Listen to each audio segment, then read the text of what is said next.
गुरुगीता में गुरुपत्नी तथा गुरुपुत्र का गुरु के समान ही आदर करने तथा आदेश का पालन करने की बात कही गई है। शास्त्र तो यह कहता है कि गुरुपुत्र कैसा भी हो, पूज्य है, आदरणीय है। जिस प्रकार गुरु में दोष देखना पाप है, उसी प्रकार गुरुपुत्र के गुण दोष का विचार करना भी पाप है। गुरुपुत्र किसी गुण के कारण नहीं, गुरुपुत्र होने के कारण पूज्य है।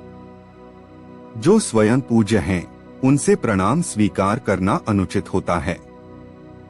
मन उपद्रवी होता है, कुछ न कुछ बखेड़ा खड़ा किया ही करता है। मन चंचल होता है और बार बार बहकावे में आ सकता है।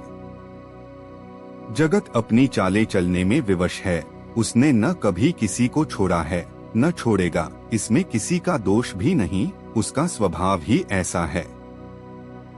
हर मनुष्य अपने चित्त के भाव के अनुसार ही सोचता है, पर यदि जगत में रहना है तो यह सब कुछ सहन करना पड़ेगा।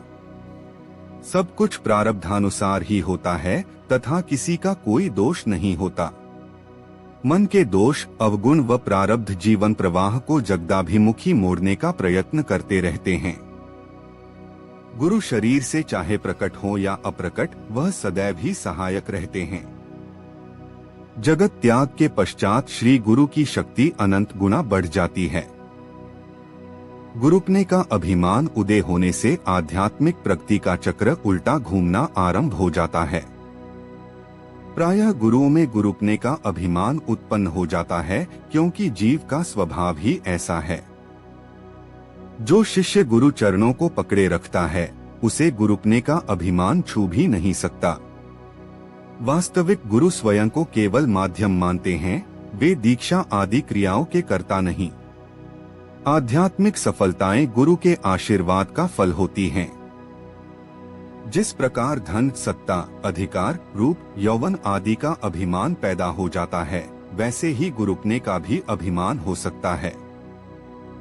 गुरु की कृपा अथाह और अपार होती है, किंतु शिष्य की ग्रहण शक्ति अति सीमित हो सकती है। जगत में प्रायः लोग पत्थर की ही तरह होते हैं, कितना भी समझाओ कोई प्रभाव नहीं होता। साधक को प्रारंभिक अवस्था में लंबे समय तक ऐसे ही रहना पड़ता है, फिर प्रभु कृपा से धीरे धीरे उसका हृदय भीगना आरंभ होता है। मन में राग, द्वेष, क्रोध, अभिमान जैसे अंतर्शत्रु डेरा जमाए रहते हैं। वृत्तियां वासनाओं से दूषित होती हैं तथा विचार मलिनता से सने हुए होते हैं। जब अपनी डोर गुरु के हाथ सौंप दी जाती है, तो जैसा वह नचाए नाचना ही होता है, क्योंकि कल्याण किसमें है, यह जीव नहीं जानता, गुरु ही कल्याण और कल्याण का मार्ग जानते हैं।